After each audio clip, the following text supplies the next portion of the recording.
గత 2-3 రోజులుగా మీరందరూ న్యూస్ పేపర్స్ లో గానీ టీవీ ఛానల్స్ లో గానీ అబ్జర్వ్ చేసే ఉంటారు. అదేంటంటే వరల్డ్ ఎకనామిక్ ఫోరం స్విట్జర్లాండ్ లోని దావోస్ నగరంలో జరుగుతుంది. ఇటు తెలంగాణ నుంచి గానీ అటు ఆంధ్రప్రదేశ్ నుంచి గానీ ఇరు రాష్ట్రాల ముఖ్యమంత్రులు ఇతర మంత్రులు ఆ సదస్సులకు అటెండ్ అయ్యి రాష్ట్రాలకి పెట్టుబడులు ఆకర్షించే ప్రయత్నంలో ఉన్నారు. రెండు రాష్ట్రాల ముఖ్యమంత్రులు గానీ లేకపోతే ఇతర మంత్రులు గానీ మా రాష్ట్రాలకి ఇన్ని కోట్ల పెట్టుబడులు వచ్చినాయి, మా రాష్ట్రానికి ఇన్ని కోట్ల పెట్టుబడులు వచ్చినాయని ప్రకటిస్తూ ఉండడం మనందరం చూస్తూనే ఉంటాం. అయితే వరల్డ్ ఎకనామిక్ ఫోరం అనేది ఏంటి, అసలు అది ఒక ఆర్గనైజేషన్ అంటే దాని స్ట్రక్చర్ ఏంటి, దాని బ్యాక్గ్రౌండ్ ఏంటి అనే క్యూరియాసిటీ చాలా మందికి ఉంటది కదా. ఆ క్యూరియాసిటీని మనం ఈ రోజు ఎక్స్ప్లోర్ చేద్దాం. అయితే క్లాస్ స్వాబ్ అనే జర్మనీకి చెందిన ఒక ప్రొఫెసర్ 1971లో యూరోపియన్ బిజినెస్ లీడర్స్ అందరూ మీట్ అవ్వడానికి ఉద్దేశించి ఆయన స్థాపించడం జరిగింది. ఆ తర్వాత దాని పరిధి అనేది చాలా వైడ్ అయిపోయి ప్రపంచ ఆర్థిక, సామాజిక, రాజకీయ మరియు సాంకేతిక అంశాలని డిస్కస్ చేసే ఒక వరల్డ్ ఫోరం గా అది 1987లో అది రూపుదిద్దుకుందనమాట. అప్పటి నుంచి ప్రపంచ వ్యాప్తంగా ఉన్న పొలిటికల్ లీడర్స్, బిజినెస్ లీడర్స్,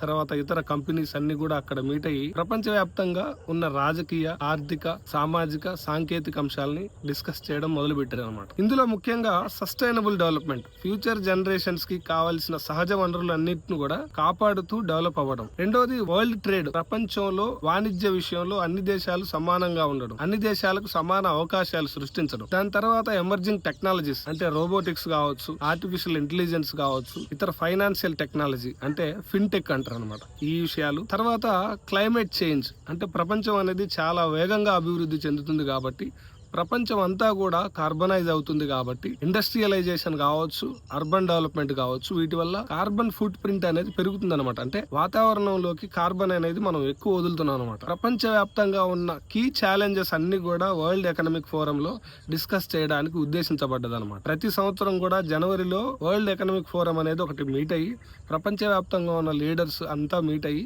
ఆయా దేశాల్లో ఉన్న పెట్టుబడుల అవకాశాలు గానీ, సస్టైనబుల్ డెవలప్మెంట్ గురించి గానీ, టెక్నాలజీస్ గురించి గానీ డిస్కషన్ జరుగుతుంది. అయితే ఈ 2-3 రోజుల్లో మనం న్యూస్ చూసినట్లయితే తెలంగాణ గవర్నమెంట్ ఇప్పటి వరకు వరల్డ్ ఎకనామిక్ ఫోరం లో అంటే ఈ వీడియో రికార్డ్ చేసే టైం కి తెలంగాణ ప్రభుత్వం వరల్డ్ ఎకనామిక్ ఫోరం లో సాధించిన పెట్టుబడులు 1.32 లక్షల కోట్లు. అంటే అది ఒక మెమరాండమ్ ఆఫ్ అండర్స్టాండింగ్, అంటే అది లీగల్లీ బైండ్ కాదు. తర్వాత రకరకాల ఛాలెంజెస్ రావచ్చు, పెట్టుబడులు అనేవి మెటీరియలైజ్ కాకపోవచ్చు, అది తర్వాత డిస్కషన్. ఇందులో మెయిన్ గా 45,000 కోట్లు సన్ పెట్రో కెమికల్స్ నుంచి, తర్వాత 60,000 కోట్లు అమెజాన్ వెబ్ సర్వీసెస్ నుంచి. అంటే సన్ పెట్రో కెమికల్స్ వాళ్ళు తెలంగాణలో 45,000 కోట్లు పెట్టుబడులు పెట్టి ఇక్కడ 7,000 మందికి ఉద్యోగాలు ఇవ్వడానికి సిద్ధపడగా, అమెజాన్ వెబ్ సర్వీసెస్ వాళ్ళు 60,000 కోట్లు పెట్టి తెలంగాణలో అంటే హైదరాబాద్ లో క్లౌడ్ ఇన్ఫ్రాస్ట్రక్చర్ డెవలప్ చేయడానికి వాళ్ళు మెమరాండమ్ ఆఫ్ అండర్స్టాండింగ్ మీద సంతకం చేయడం జరిగిందనమాట. అయితే ఈ పెట్టుబడులు, ఈ ఫిగర్లు, తర్వాత అనౌన్స్మెంట్స్ చూసినప్పుడు చాలా మందికి, ముఖ్యంగా యువతకి మా దేశం అభివృద్ధి చెందుతుంది, లేకపోతే కంపెనీలు వస్తున్నాయి, మాకు ఉద్యోగాలు వస్తున్నాయి అని ఒక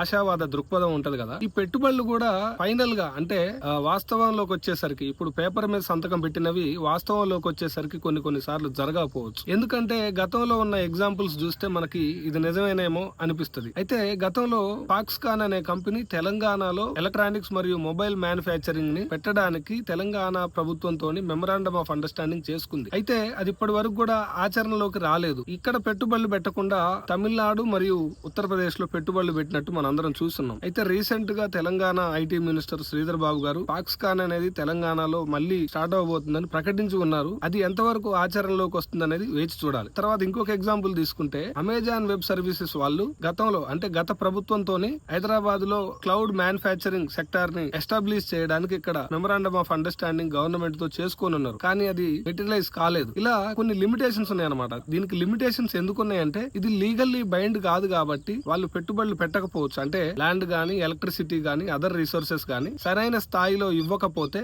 వాళ్ళు వేరే రాష్ట్రానికి గానీ, వేరే దేశానికి గానీ తరలిపోయే అవకాశాలు ఉన్నాయి అనమాట. అయితే వరల్డ్ ఎకనామిక్ ఫోరం దాని యొక్క పెట్టుబడులు ఎవరెవరు అటెండ్ అవుతారు దాని గురించి మనం మాట్లాడుకున్నాం కదా ఇప్పటి వరకు. దాని మీద అంటే ప్రపంచంలో అన్ని విషయాల మీద విమర్శలు ఉన్నట్టే వరల్డ్ ఎకనామిక్ ఫోరం మీద కూడా కొన్ని విమర్శలు ఉన్నాయన్నమాట. అవి ఏంటంటే ప్రధానంగా వరల్డ్ ఎకనామిక్ ఫోరం అనేది కార్పొరేట్ ఇంట్రెస్ట్, అంటే ప్రపంచ వ్యాప్తంగా ఉన్న కార్పొరేట్ వాళ్ళ ఇంట్రెస్ట్లు మాత్రమే రిప్రజెంటేట్ చేస్తుంది. పూర్ ని రిప్రజెంటేట్ చేయడంలో అది వెనకబడిపోయింది అనేది ఎప్పటి నుంచో ఉన్న వాదన. దాని తర్వాత వరల్డ్ లో ఉన్నటువంటి రిచెస్ట్ లాబీ అంటే ప్రపంచంలో ఉన్న ధనవంతులదే వరల్డ్ ఎకనామిక్ ఫోరం లో పైచేయి పేద దేశాలకు గాని లేకపోతే పేదలకు సంబంధించిన స్కీమ్స్ డిజైన్ చేయడం గాని అలాంటివి ఏమీ అక్కడ జరగవు అనేది మరొక వాదన. అయితే క్లైమేట్ చేంజ్ గురించి పెద్ద పెద్ద పదాలు వాడి పెద్ద పెద్ద డ్రాఫ్ట్లు రూపొందించే వరల్డ్ ఎకనామిక్ ఫోరం అనేది అక్కడ స్విట్జర్లాండ్ లో ఉన్న చిన్న నగరంలో ఈ వరల్డ్ ఎకనామిక్ ఫోరం నిర్వహిస్తూ చాలా మందికి ప్రైవేట్ జెట్లు, తర్వాత అక్కడ ఉండే నివాసాలు గాని, తర్వాత అక్కడ వాళ్ళు యూజ్ చేసే విద్యుత్ గాని అనేది ఎక్సెసివ్ కార్బన్ ఫుట్ ప్రింట్ అనేది రిలీజ్ అవుతుంది. కాబట్టి ఈ వరల్డ్ ఎకనామిక్ ఫోరం చెప్పేదానికి చేసేదానికి పొంతం లేదన్నది ఎప్పటి నుంచో ఉన్నటువంటి విమర్శ. Thanks for watching. Please subscribe and share.